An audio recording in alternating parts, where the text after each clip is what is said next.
What's up, YouTube? Today, we're taking a look at a family portrait, so to speak, of the Case Whaler 1199 SHR.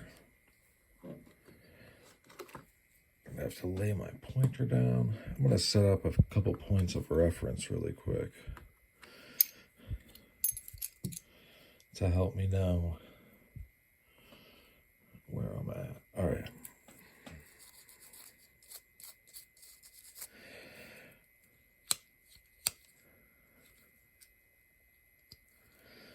Just want to go ahead and wax this one as I talk. Something to be on the lookout for when it comes to these knives is the Whaler etch, the whale etch. If they don't have that, it's going to have a flat grind and, in my mind, be much less desirable. As collector speak is used, much, desirability. But yeah, I don't get the ones that don't have the whale etch because I don't want the flat grind.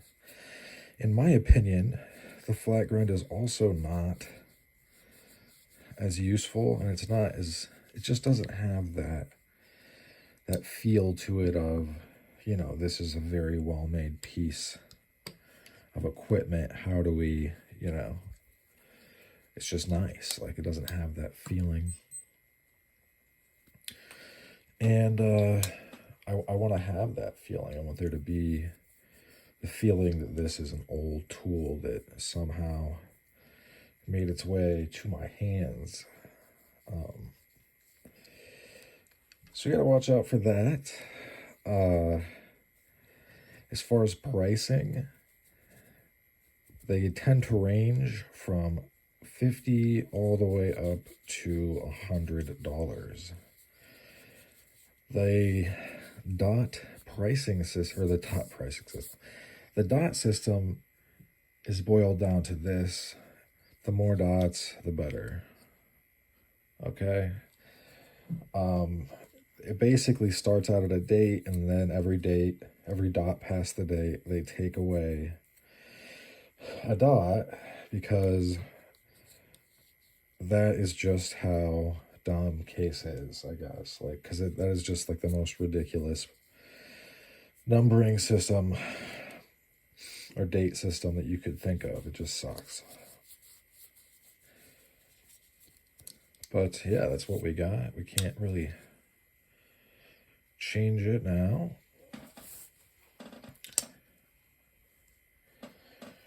As you get these, if you end up collecting them, even if you get just one, the wood can be very, very desiccated, or desiccated meaning dehumidified, very dry. And you're going to want to, get some mineral oil on it, as is. I think that's what everybody does to get some juice back in them. Stuff like Renaissance wax that I'm using now also works to moisturize and condition.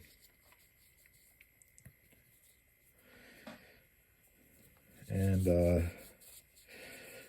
I would say probably once a quarter, but that's probably a little much.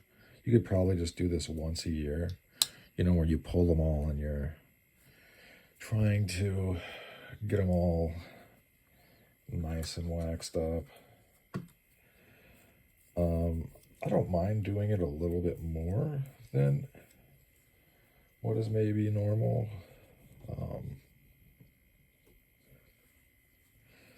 Maybe because I run a knife channel and it's easy content, but there was a 10 dot on eBay yesterday that went for, I think all said and done, probably a little bit over 100.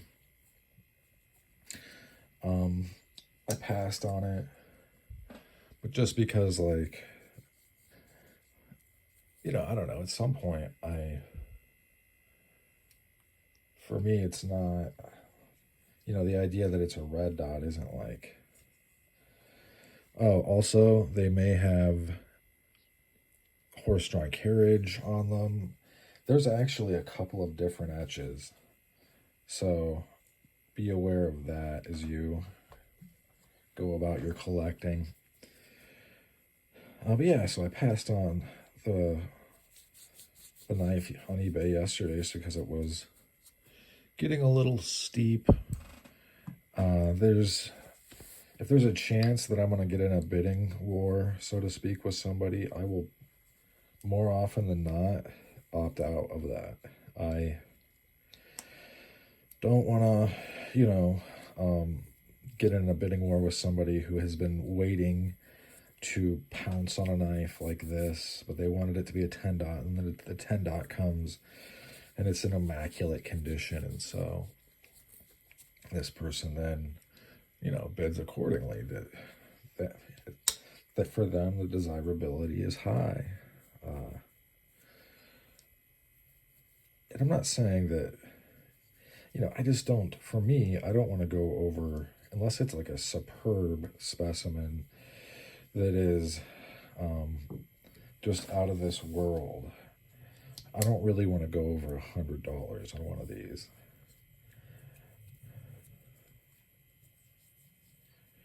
I guess that makes me sound very much like a snobbish collector, but I mean, some of these I got for $50, like.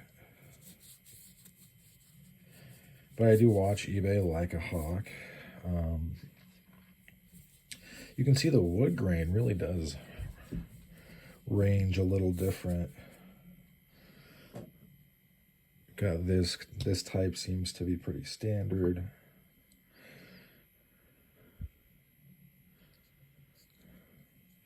This guy has this knot.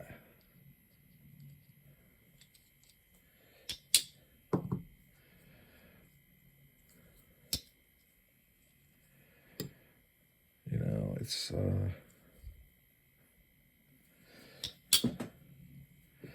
so how many of these do I have? Let's count them up. This one, the bail fell off. It's not ideal, but also not the end of the world.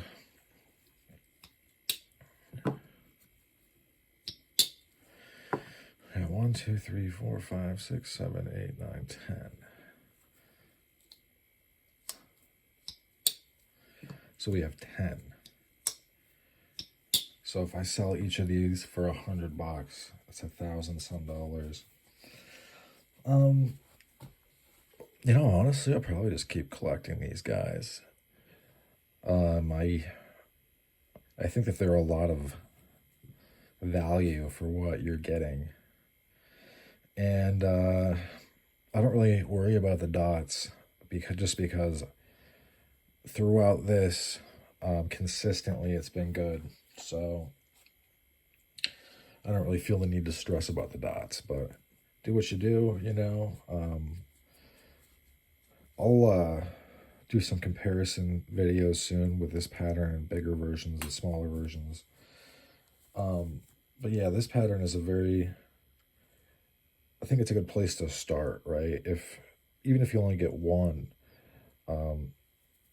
as far as collecting sheep's foot and whaler's knives, because these are just extremely killer and super well done. So, but in any event, thanks for sticking with me to the end. Hope you folks have a great rest of your day. That's all she wrote for this one. Bye now.